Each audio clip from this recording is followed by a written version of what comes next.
প্রত্যেক মুসলমানদের এটি জানা উচিত যে নবী ও রসুলের মধ্যে পার্থক্য কি। আপনি যখন মুসলমানদেরকে এই প্রশ্নটি জিজ্ঞেস করবেন, তখন তাদের মধ্য থেকে 100% লোকের উত্তর এটিই হবে যে রসুল তাকে বলে যে আল্লাহর পক্ষ থেকে কোনো নতুন শরীয়ত নিয়ে আসে, আর নবী তাকে বলে যার কাছে কোনো শরীয়ত থাকে না। এখন পর্যন্ত আমারও একই ধারণা ছিল যে শরীয়তদারী নবীকে রাসূল বলা হয় এবং শরীয়তবিহীনকে নবী বলা হয়। কেননা আমরা ডাক্তার জাকির নায়েকের মতো এত বড় মুসলিম স্কলারের মুখ থেকেও একই কথা শুনেছি। কিন্তু যখন আমি সূরা মরিয়মের 54 নম্বর আয়াত পড়ি, তখন হঠাৎ আমার চিন্তা ভাবনা বদলে যায়। কারণ আল্লাহ তাআলা সূরা মরিয়মের 54 নম্বর আয়াতে বলেন যে ওয়াদকুর ফিল কিতাবে ইসমাঈল ইন্নাহু কানা সাদিকাল ওয়া'দে ওয়া কানা রাসূলান নাবিয়্যা। এবং এই কিতাবে ইসমাইলের কথা উল্লেখ করো, নিশ্চয় সে প্রতিশ্রুতি পালনের সত্যপরায়ণ এবং রাসূল ও নবী ছিল। এই আয়াতে স্পষ্টভাবে বলা হয়েছে যে হযরত ইসমাইল আলাইহিস সালাম একজন নবী এবং রাসূল ছিলেন। কিন্তু ইসলাম ধর্মের আলেমগণ আমাদেরকে এই শিখিয়েছে যে শরীয়তদারী নবীকে রাসূল বলা হয় আর শরীয়তবিহীনকে নবী বলা হয়। মনে রাখবেন, এই কথা কিন্তু কুরআন ও হাদিস বলছে না, বরং ইসলাম ধর্মের কিছু আলেমগণ এই কথা বলছে। এখন তাদের কাছে আমার প্রশ্ন হলো যে হযরত ইসমাইল আলাইহিস সালাম কোন নতুন শরীয়ত নিয়ে এসেছিলেন যে পবিত্র কুরআন তাকে রাসূল বলছে? আপনি কুরআন, হাদিস এবং ইতিহাসের যে কোনো বই খুলে দেখুন, আপনি কোথাও পাবেন না যে হযরত ইসমাইল আলাইহিস সালাম কোনো নতুন শরীয়ত নিয়ে এসেছিলেন। বরং আপনি দেখতে পাবেন যে হযরত ইসমাইল আলাইহিস সালাম তার পিতা হযরত ইব্রাহিম আলাইহিস সালামের দ্বারা প্রদত্ত শরীয়তের অনুসরণ করতেন। তিনি যখন কোনো নতুন শরীয়ত নিয়ে আসেননি, তাহলে আলেমদের তৈরি নিয়ম অনুযায়ী তিনি কি করে রাসূল হলেন? ওনার তো শুধু নবী হওয়া উচিত ছিল। তার মানে কি নাউজুবিল্লাহ মিন যালিক আল্লাহ তাআলা ভুল বলছেন আর আলিমগণ ঠিক বলছে? কারণ পবিত্র কোরআন স্পষ্ট ভাষায় ঘোষণা দিচ্ছে যে হযরত ইসমাইল আলাইহিস সালাম একজন নবী এবং রাসূল ছিলেন, কিন্তু সে কোনো নতুন শরীয়ত নিয়ে আসেননি। এখনো যদি আপনি ভাবছেন যে এত বড় বড় আলেমগণ কি করে ভুল করতে পারে, ভুল আপনিই বলছেন, অর্থাৎ আমি। তাহলে মনে রাখবেন যে আবু জাহেল কিন্তু সেই যুগের সবচেয়ে জ্ঞানী একজন ব্যক্তি ছিল। আরববাসীরা তাকে আবুল হাকাম নামে ডাকত, অর্থাৎ সিদ্ধান্তদাতা। আবু জাহেল তো মুসলমানদের দেওয়া একটি নাম, অর্থাৎ অজ্ঞদের বাপ।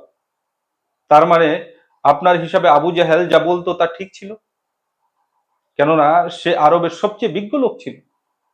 অপরদিকে হযরত মুহাম্মদ মুস্তাফা সাল্লাল্লাহু আলাইহি সাল্লাম একজন নিরক্ষর ছিলেন, এবং সংখ্যার দিকে দেখতে গেলেও আবু জাহেলের দিকে গোটা আরব ছিল, আর হযরত মুহাম্মদ মুস্তাফা সাল্লাল্লাহু আলাইহি সাল্লামের দিকে মাত্র কয়েকজন নিরক্ষর লোক ছিল।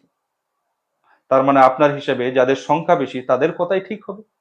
মনে রাখবেন যে যদি 1000 লোকও বলে যে পুকুরের পানি একদিকে উঁচু, আর যদি একজন লোক বলে যে না, পুকুরের পানি কখনো উঁচু নিচু হয় না, চতুর্দিকে সমান হয়, তাহলে আপনার উচিত যে 1000 লোকের সাপোর্ট না করে একজন লোকের সাপোর্ট করুন যে নাকি সত্য কথা বলছে।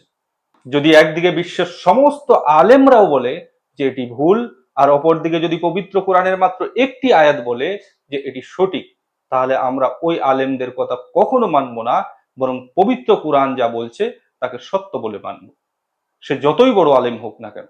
আর পবিত্র কোরআন স্পষ্ট ভাষায় বলছে নবী এবং রাসূলের মধ্যে কোনো পার্থক্য নেই।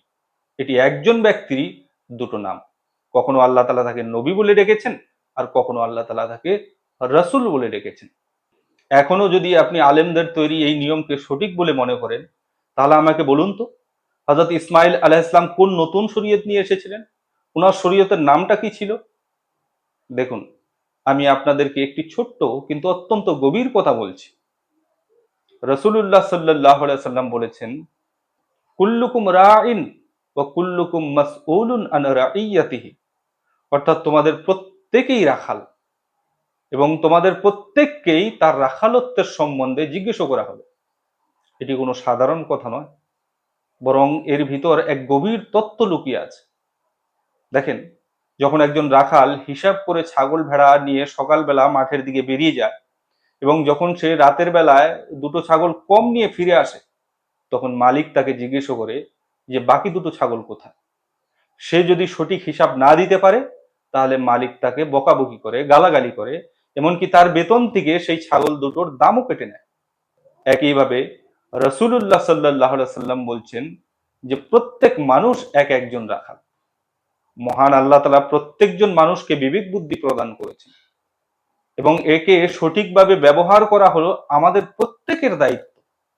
যদি আমরা আল্লাহ তাআলার প্রদত্ত এই বুদ্ধিকে সঠিকভাবে ব্যবহার না করি এবং আলেমগণ যা বলছে চোখ বন্ধ করে তাকেই বিশ্বাস করে নেই, তাহলে কিয়ামতের দিন, যেদিন আল্লাহ তাআলা আমাদেরকে জিজ্ঞেস করবে যে আমি তোমাদেরকে বিবেক বুদ্ধি প্রদান করেছিলাম, তোমরা তা সঠিকভাবে কেন ব্যবহার করোনি, সেদিন আল্লাহ তাআলার কাছে আমরা কি উত্তর দেব? অতএব যত বড়ই আলেম হোক না কেন, যদি সে কোনো কথা বলে তাহলে তাকে যাচাই বাছাই না করে তাকে সঠিক বলে মেনে নেওয়া উচিত নয়। একথা আমি বলছি না, বরং স্বয়ং রসুল্লাহ সাল্লাহ সাল্লাম বলেছেন। এতক্ষণ আমি আপনাদেরকে যা বললাম একে তাৎক্ষণিকভাবে সঠিক বলে মনে করবেন না, বরং পবিত্র কোরআন খুলে সূরা মরিয়মের 54 নম্বর আয়াত পড়ে দেখুন।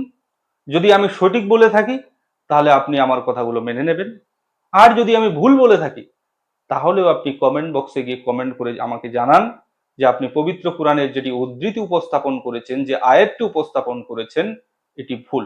তাহলেই আপনি কিয়ামতের দিন আল্লাহ তাআলাকে বলতে পারবেন যে হে আল্লাহ, আমি তোমার দেওয়া বুদ্ধিকে সঠিকভাবে ব্যবহার করেছি।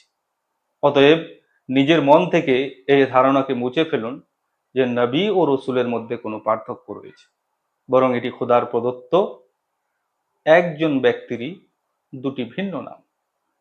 ভিডিওটি ভালো লাগলে অবশ্যই বন্ধুদেরকে শেয়ার করে দেবেন এবং এ ধরনের ভিডিও পেতে চ্যানেলটি অবশ্যই সাবস্ক্রাইব করে রাখবেন।